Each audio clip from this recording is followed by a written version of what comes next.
Alors Thierry Hérin, bonsoir. Bonsoir, vous faites partie de la Société astronomique de Bordeaux. Vous venez pour nous parler ici bien sûr de la Nuit des étoiles organisée demain à Cap Science à Bordeaux.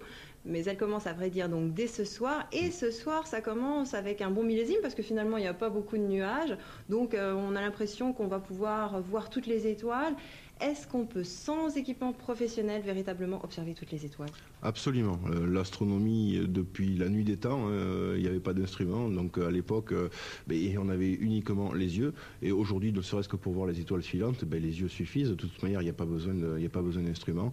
Après, si on veut approfondir un petit peu, une simple paire de jumelles suffit pour observer quelques planètes, distinguer quelques planètes, on va dire. Surtout, par contre, observer la Lune et puis quelques événements du ciel profond qu'on peut absolument voir simplement avec une simple paire de jumelles, et c'est donné à tout le monde. Alors on l'a vu dans ce sujet, finalement il y a beaucoup de personnes qui s'intéressent à l'astronomie, de près ou de loin. La Gironde représente vraiment un vivier d'astronomes comment ça se passe? Le vivier, je penserais plutôt que ça serait les enfants ou les adolescents, on va dire, qui sont toujours intrigués par le mystère, par le côté mystérieux de la nuit, des étoiles et puis des planètes. En Gironde, ça représente à peu près combien? En Gironde, on peut dire qu'il y a un peu moins d'une dizaine d'associations, et après, le nombre des adhérents, ça peut aller d'une trentaine à 70, 80, suivant l'importance. C'est-à-dire que quand on est intéressé par l'astronomie véritablement, on se rend, je crois que c'est le centre d'observation de Martignas-sur-Jalles, c'est ça? Il y a Martignas-sur-Jalles, effectivement. Finalement il y a la Société astronomique de Bordeaux, on a un observatoire un petit peu plus loin du côté de Libourne, il y en a sur le bassin d'Arcachon.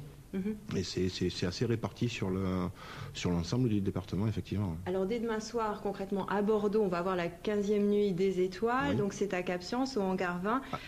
Que va-t-il se passer là-bas? Alors, tout simplement, il va y avoir plusieurs manifestations dans le même lieu, à savoir des pôles d'observation avec une dizaine de télescopes, des vidéoconférences, entre guillemets, ne serait-ce que des présentations donc, de la Lune, puisqu'on commence avec la Lune. Il y aura des textes et une vidéo de Georges Méliès, qui est à la limite le premier film de science-fiction, puisque c'est le premier voyage vers la Lune issu de Jules Verne, puisqu'on est dans le centenaire de la mort de Jules Verne. On va pouvoir observer les étoiles. Absolument. On pourra observer les étoiles, il y aura des expositions, on a des météorites, donc des petits bouts de cailloux tombés du ciel, parce qu'il faut savoir quand même, initialement, c'était la nuit des étoiles filantes au début et puis petit à petit, au fil du temps, on a appelé ça la nuit des étoiles tout court, puisque est venu s'engrainer différents amateurs et on approfondit un petit peu plus pour le public. Alors demain, ça va pas être cette fameuse nuit des étoiles filantes, je crois pas, je crois que c'est lundi, c'est plus les étoiles filantes, il y a un petit jour. Alors non, c'est pas lundi, ce sera le maximum est prévu pour vendredi dans la journée.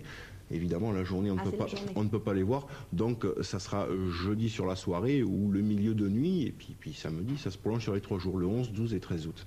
D'accord. Alors, ce qui veut dire que quand on va venir au hangar 20 à Cap Science pour venir observer, on va pouvoir tout observer comme si on était au centre d'observation de Martignas-sur-Jalles. On n'a pas besoin de se déplacer là-bas, dirons-nous, on peut le voir aussi. Absolument. Il y a une question justement, oui. La lumière de la ville. Est-ce qu'il y a une incidence? Alors effectivement, pour les astronomes, la pollution lumineuse entre guillemets est assez gênante. Mais bon, cela dit, pour un programme initiatique ou de démonstration, ça suffit amplement.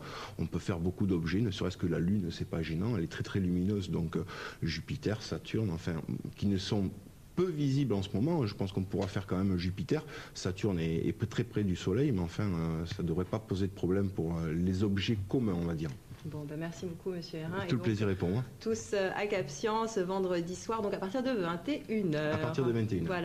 Voilà, c'est la fin de cette édition. Tout de suite, la météo. Il ne me reste plus qu'à vous souhaiter une bonne soirée sur TV7.